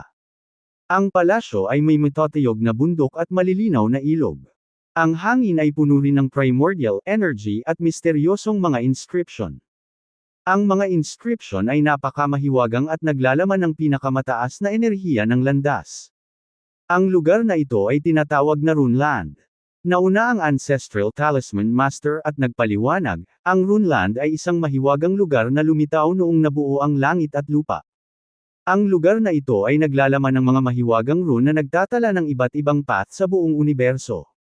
Makakahanap ka ng mga rune na nauugnay sa anumang uri ng path dito. Nagulat na nagtanong si James, ganoon ba talaga kahanga-hanga? Tumango ang Ancestral Talisman Master at sinabing, syempre. Ang Runeland ay kilala bilang isa sa 10 banal na lupain ng 12th Universe. Hindi basta-basta binigay ang titulo. Napatingin din si Melinda sa paligid. Nararamdaman din niya ang mga mahimalang rune sa paligid nila. Sa ilalim ng pamumuno ng Ancestral Talisman Master, nakarating sila sa isang espiritual na bundok. Isang templo ang nakatayo sa ibabaw ng bundok. Kamukha ito ng gusaling nakita ni James kay Galileo noong huling beses siyang naglakbay sa panahon. Noon, walang ideya si James kung naglakbay siya sa Primeval Age o sadyang nag-iwan ng mga mensahe ang Ancestral Talisman Master. Maraming tao ang makikitang naglilinang sa isang lotus na posisyon sa sahig habang nakapikit. Inakay ng Ancestral Talisman Master si James sa likod bahay. Pagkatapos, inalok niya si James ng upuan sa isang lounge area. Pagkaupo ni James, nagtanong ang Ancestral Talisman Master, naparito na ba si Lord Hadad para makita ka? Tumango si James. Oo. Nagkita kami kamakailan lang. Sinabi ng Ancestral Talisman Master, kung ganoon nga, dapat alam mo na ang tungkol sa bagong universo na isinilang at na ang bawat universo ay magpapadala ng mga powerhouse doon upang sakupin ang mga biyaya na lilito, tama ba? Sumagot si James, ibinalita na sa akin ni Lord Hadad ang tungkol dyan.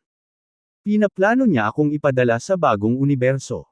Ang Ancestral Talisman Master ay may time na ekspresyon. Isa ka talagang henyo na mahirap makuha. Ang iyong potensyal ay kakilakilabot at walang uliran sa kasaysayan ng 12th Universe. Siguradong isa ka sa pinakamahusay.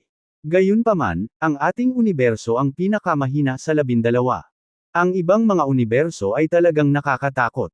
Ang kanilang makalangit na landas ay napakatatag, na nagpapahintulot sa kanilang mga magsasaka na maging mas malakas kaysa sa atin. Sinabi na ito ni Hadad kay James. Ang Ancestral Talisman Master ay nagsabi, hindi mo kakatawanin ang iyong sarili kundi ang ating universo. Kung hindi alintana kung nasamsam mo ang anumang bagay, dapat kang bumalik ng buhay. Naiintindihan mo ba? Ikaw ang pag-asa at kinabukasan ng 12 universo. Tumango si James. Sinadya niyang gawin ang lahat para mabuhay. Biglang may naisip si James at nagtanong, by the way, nabanggit mo na ang curse magic ay nagmula sa 11th universe. Nalaman ko na ang Ancestral Sword Master ay nagmula sa Panginoon ng 9th universe. Paano ito posible? Dumating ba ang macrocosm ancestral gods ng ibang universo upang turuan ang mga tao ng 12th universe? Tanong ni James sa kanyang isipan. Bahagyang umiling ang Ancestral Talisman Master at nagpaliwanag, noong isinilang ang ating universo, dumating din ang mga powerhouse mula sa iba pang universo upang agawin ang mga bon na lumitaw dito. Sa tuwing mabubuo ang isang bagong sansinukob, ang mga buhay na nilalang ay isisilang din dito. Ang mga nabubuhay na nilalang na ito ay ang mga unang anyo ng buhay ng sansinukob. Ako at ang Ancestral Sword Master ang unang batch ng mga buhay na nilalang na umiral sa 12th universe. Ang iba pang mga powerhouse mula sa iba pang mga universo ay dumating dito upang makahanap ng mga magagandang biyaya. Kasabay nito, naghanap din sila ng ilang mahuhusay na nilalang upang sanayin. Sa katunayan, marami sa mga supernatural powers ng ating universo ay nagmula sa ibang mga universo. Agad namang naintindihan ni James matapos marinig ang paliwanag ng Ancestral Talisman Master. Ang Ancestral Talisman Master ay bumantong hininga at sinabi, ang pundasyon ng ating universo ay hindi kapani-paniwalang mahina. Noong una itong nabuo, marami sa chaotic treasures ang inagaw ng ibang mga universo. Bilang resulta, ang kabuoang lakas ng ating universo ay mas mahina kaysa sa iba, at napakahirap para sa atin na mapabuti. Kahit na nagawa nating itaas ang ating lakas, ang ating mga cultivator ay magiging mas mahina pa rin kaysa sa mga cultivator ng ibang universo na may parehong rango dahil sa kawalan ng chaotic treasures. Ang mga cultivator ng ating universo ay walang pagkakataon laban sa kanila. Ang chaotic treasures ay may malaking bahagi sa lakas. Bukod dito, ang ating universo ay lubos na naiimpluwensyahan ng ibang mga universo. Kaya, mahirap para sa atin na ihanda ang sarili nating landas at lumikha ng sariling supernatural na kapangyarihan. Ang iilan sa atin mula sa unang batch ng mga nabubuhay na nilalang na ito sa universo ay nagsusumikap. Ang Five Ancestral Masters ay nagsusumikap na lumikha ng isang natatanging supernatural path at mag-alab ng isang bagong landas. Bahagyang tumanggo si James. Alam na niya ang tungkol sa mga katotohanan ito. Sa kanilang pagsisikap, matagumpay na nalikha ng The Five Ancestral Masters ang elemental inversion na nakuha niya sa hinaharap. Ipinaliwanag ng Ancestral Talisman Master ang kasaysayan ng ika-12 universo. Alam ni James na ang iba pang mga powerhouse ay nagmula sa ibang mga universo sa kanila at kinuha ang mga kayamanan na pag-aari nila. Ang Chaotic Treasures ay maaaring makabuluhang mapabuti ang lakas ng isang tao.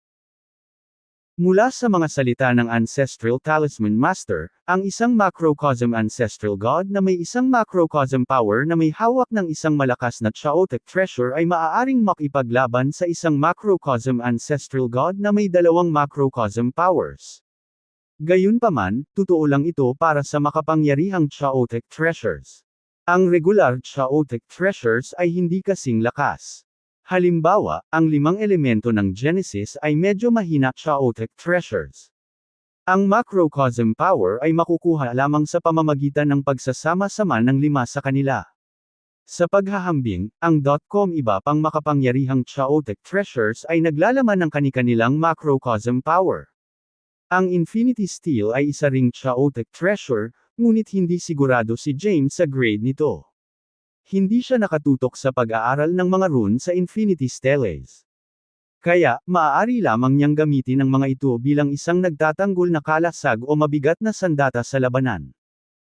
Sa loob ng 30 milyong taon, kailangang maglakbay si James sa bagong universo at makipagkumpetensya sa mga kahanga-hangang iba pang mga universo sa mga biyaya.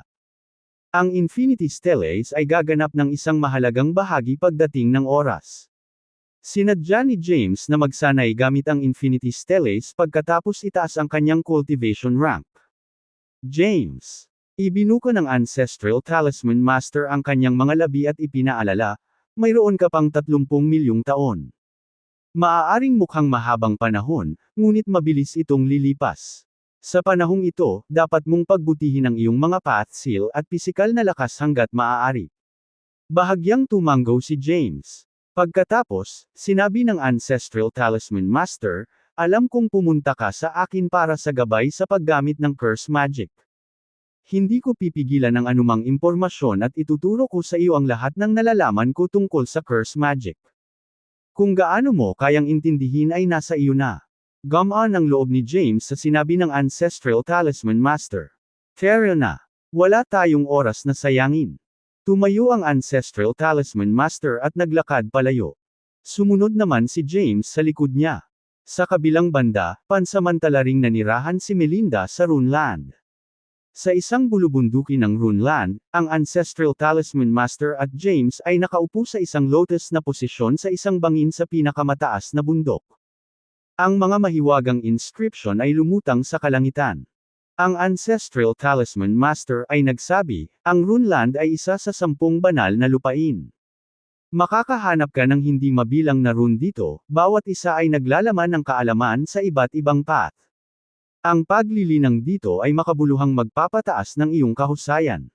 Maraming taon na ang nakalilipas, nakakuha din si Hadad ng isang makapangyarihang supernatural power dito bago siya naging Panginoon ng universo.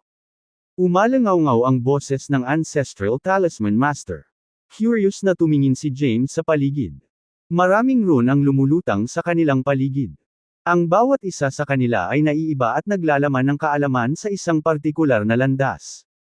Iba rin ang kapangyarihan ng bawat rune. Pagkatapos mong makakuha ng mas malalim na kaalaman sa curse magic, maaari kang mag-cultivate dito sandali.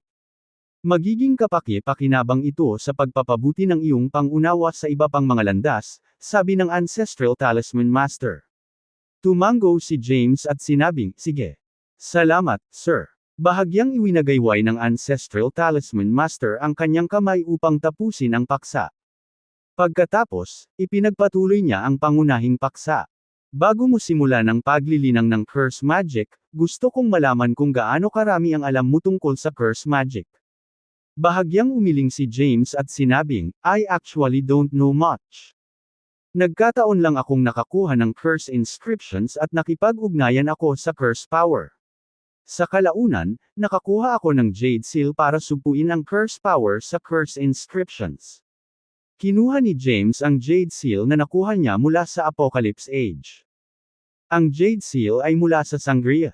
Ang potent curse power ay nakapaloob sa Jade Seal, at maraming inscription ang nakaukit dito. Ang mga inscription ay ang mga batayan ng curse inscriptions. Bagamat binanggit ni James ang mga mangyayari sa hinaharap, maingat siya sa kanyang mga salita at hindi naglabas ng mga malalaking kaganapan. Kaya, naiintindihan ng Ancestral Talisman Master ang kanyang mga salita. Kinuha ng Ancestral Talisman Master ang Jade Seal at sinuri ito. Tiningnan niya ang mga inscription na nakaukit sa Jade Seal at mahinang sinabi, ito ang pangunahing mga inscription ng curse magic. Paano mo nakuha ang Jade Seal? Sumagot ng totoo si James, iniwan mo ito.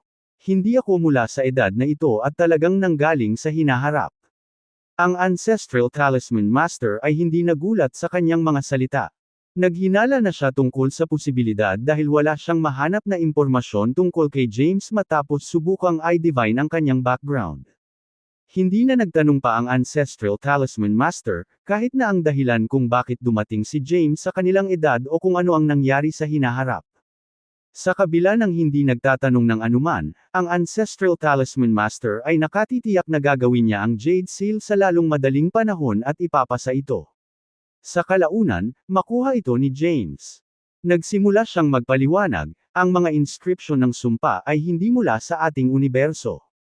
Ang mga ito ay mga mahiwagang inscription na lumitaw noong isinilang ang 11th universe. Noong nagkita tayo, ipinakita mo ang iyong curse Ausia at nagtanong ka sa akin ng ilang katanungan. Pagka-uwi ko, pumunta ako para mag-imbestiga at partikular na pumunta sa 11th universe para tanungin ang aking guru tungkol dito. Sa huli, sinabi niya sa akin ang ilang sekreto. Ang mga inscription ng sumpa ay nagmula sa madilim na mundo. Ang madilim na mundo ay malawak at walang hanggan.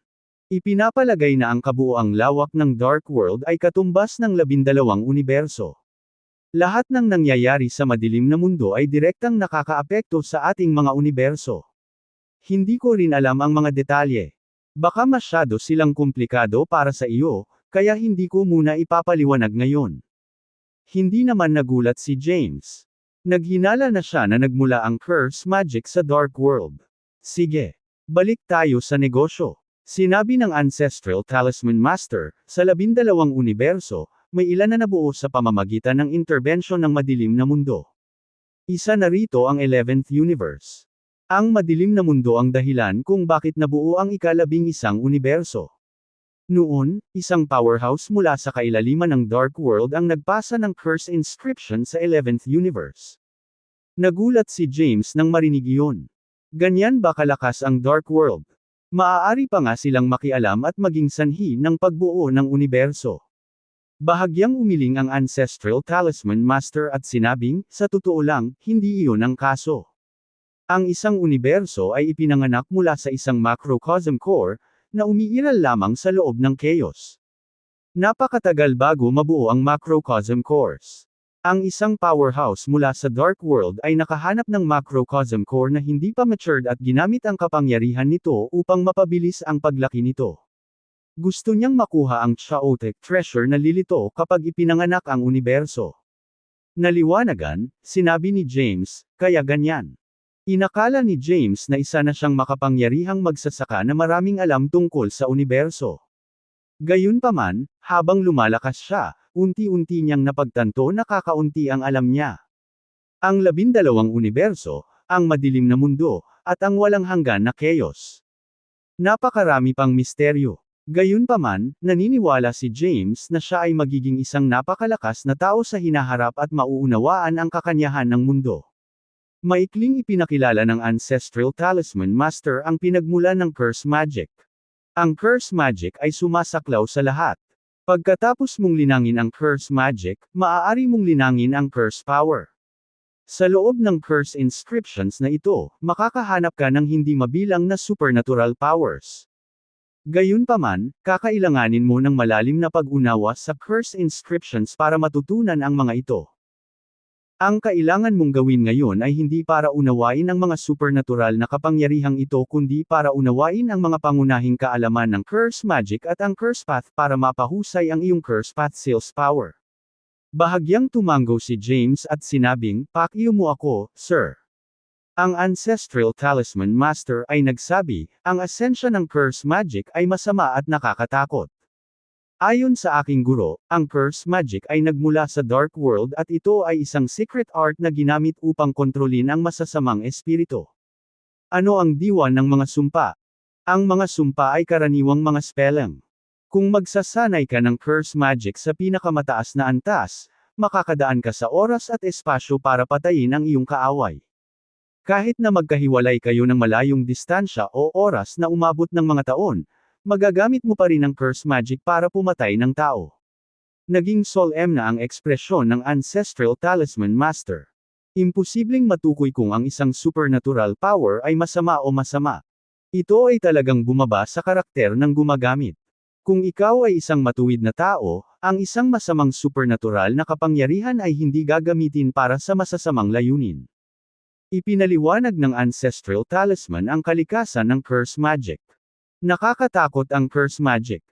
Gaya ng sinabi ng Ancestral Talisman Master, ang isang may mataas na pangunawa sa curse ay madaling pumatay ng isang kaaway hindi alintana kung sila ay pinaghiwalay ng oras o espasyo.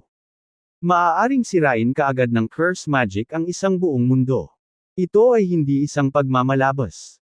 Nakaupo si James sa isang bangin sa isang lotus na posisyon sa likod ng bundok ng Runeland. Maraming misteryosong inscription ang nakapalibot sa kanya. Ang mga inscription ay itim at naglabas ng itim na liwanag. Ang mga itim na inscription ay binubuo ng ilang itim na ambon. Ang hugis ng mga inscription ay lubhang kakaiba. Tila mga random na scribbles na patuloy na nagbabago sa bawat sandali. Natagpuan ito ni James na kakaiba. Ito ang pangunahing mga inscription ng sumpa. Mayroong 4 na pangunahing inscription, na ang bawat isa ay may walang katapusang mga pagkakaiba-iba at maaaring magbago sa hindi mabilang na mga salita. Magpahinga at alisin ang lahat ng iyong iniisip. Kalimutan ang lahat ng natutunan mo sa nakaraan. Ang Ancestral Talisman Master ay nagsimulang gabayan si James. Sinunod ni James ang utos niya. Dahan-dahan niyang inalis ang isip sa mga naiisip. Sa sandaling iyon, blanko ang kanyang isip. Biglang, ilang misteryosong salita ang lumabas sa kanyang isipan. Nararamdaman niya ang mga pagbabago sa mga salita at kahulugan ng bawat salita. Sa sandaling iyon, umalingaw-ngaw sa kanyang isipan ang boses ng Ancestral Talisman Master. Bagaman ang 4 na curse inscriptions ay may walang katapusang pagkakaiba-iba, ang kanilang mga pagbabago ay sumusunod sa isang pattern. Nagbabago sila alinsunod sa mga alituntunin ng mundo. Ang sensing curse inscriptions ay parang nararamdaman ng lahat sa buong mundo. Napakalambot ng boses ng Ancestral Talisman Master, ngunit naririnig ni James ang bawat salita. Sa sandaling iyon, naramdaman ni James ang pagbabago sa unang inscription. Ang inscription ay may libo-libong mga pagkakaiba-iba sa isang maikling sandali, bawat isa ay may iba't ibang kahulugan. Biglang may sumulpot na eksena sa isip ni James. Nakita niya ang isang masigla at magandang mundo. Puno ng sigla ang mundo sa kanyang isipan. Gayunpaman, bumaba ang curse power, at ang masiglang mundo ay nawasak kaagad. Pagkatapos, nawala ito sa kawalan. Ito ang likas na katangian ng mga sumpa.